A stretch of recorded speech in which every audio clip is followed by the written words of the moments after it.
खाने की शौकीन कांचना घर के बाहर इधर उधर भटकती रहती है। उसे बहुत भूख लगी थी।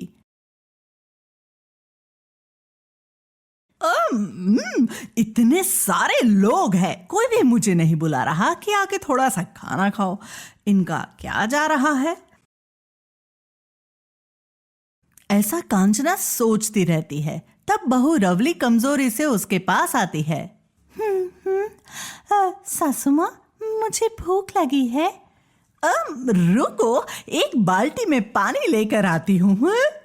सासू माँ, ये मजाक का समय नहीं है। मुझे सच में बहुत भूख लगी है। तो सीधा सीधा बोलो ना, मुझे भी बहुत भूख लगी है। हाँ, सासू माँ, पैसे दीजिए, खाने के सामान लेकर आती हूँ। हाँ, खाना बनाकर खाएंगे। हाँ, दिमाग किधर है तेरा?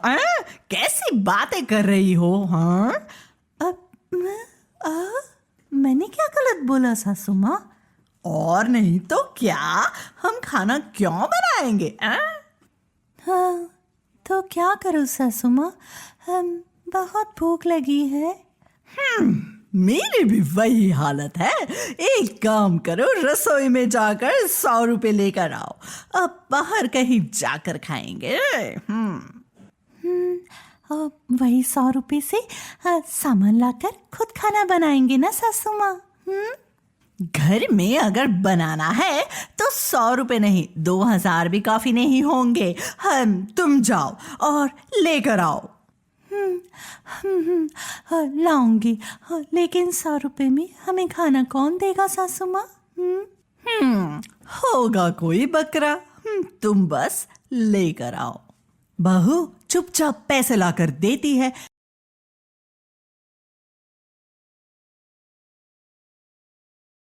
सास और बहू दोनों सड़क पर जाते हुए होटल देखते हुए चल रहे थे। ऐसे बहुत दूर जाने के बाद थक गए और एक पेड़ के नीचे रुक गए।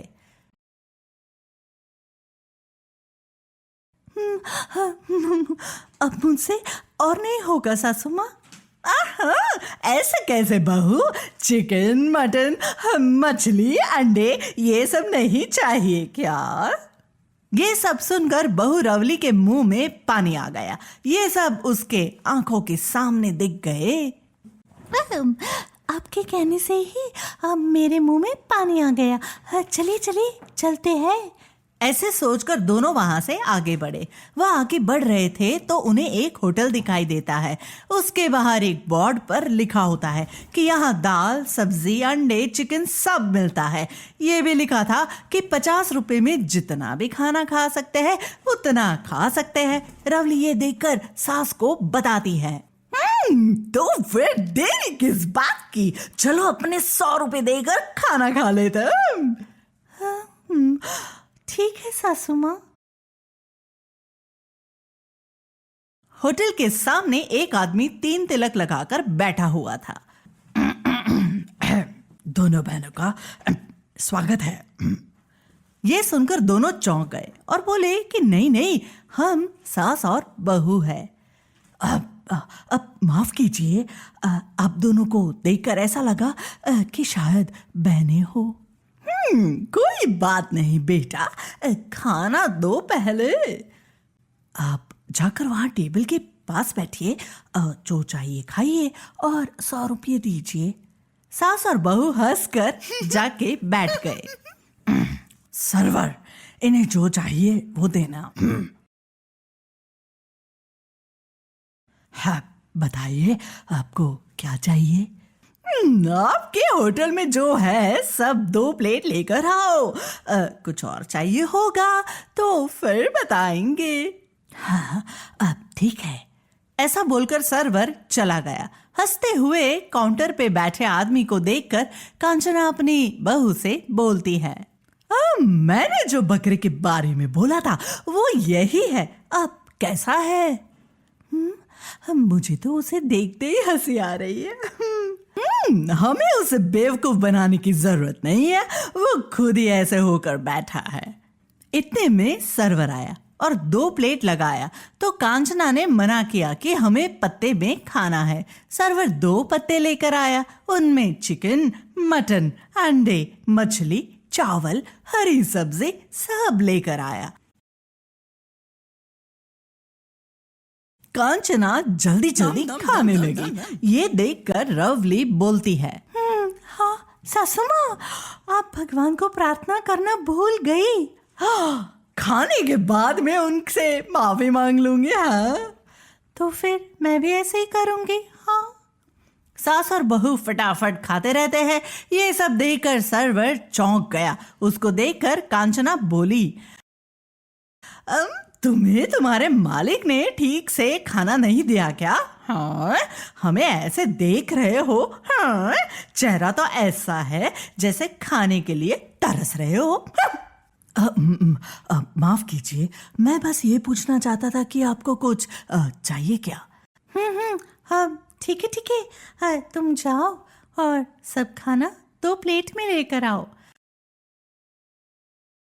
सर्वर चावल के सामने खड़ा होकर सोचता है, पता नहीं इनको खाना खाए कितने दिन हुए। हाँ, आधे घंटे से खाए जा रहे हैं। ऐसे सोचकर एक बड़े ढक्कन में खाना भर के लाता है। ये सब देखकर मालिक सर्वर के पास आया। सर्वर 1 बाल्टी भर दाल, 1 बाल्टी भर हरी सब्जी भरकर ले जा रहा था। मालिक उसके पास आया। ये क्या है? इतने बाल्टी भर भरकर खाना किसके लिए लेकर जा रहे हो? और किसके लिए मालिक? वो भुक्खड़ सास और बहू के लिए। जितना खाना दो खाए जा रहे हैं। खाना देते ही वापस मांग रहे हैं। इधर से उधर घूम के मैं तंग आ चुका हूँ। ये बोलकर दोनों बाल्टी उनके सामने रखता है। सास और बहू खाने लगते हैं। मालिक सर पकड़कर बैठ जाता है। हे भगवान, आप तो खाए जा रहे हैं। उस दिन खाने के बराबर चावल, चिकन, मटन, मछली, अंडे सब आप आज ही 1 घंटे में खा गए। तुम कहना क्या चाहते हो? हाँ? क्या मतलब है तुम्हारा? हाँ? हम तुम्हें भुक्खड़ सास और बहू लग रहे हैं क्या? अब तो हमें छोड़ दो। ऐसे बोलकर मालिक रोता रहता है। सास और बहू उसे देखकर उठकर हाथ साफ करके 100 रुपए देती है। सास और बहू, आप मुझे ये बताओ कि आपके रिश्तेदार कहाँ पर नहीं है, मैं वहां पर धंधा कर लूंगा। सास और बहू हंसते हुए वहां से चले जाते हैं।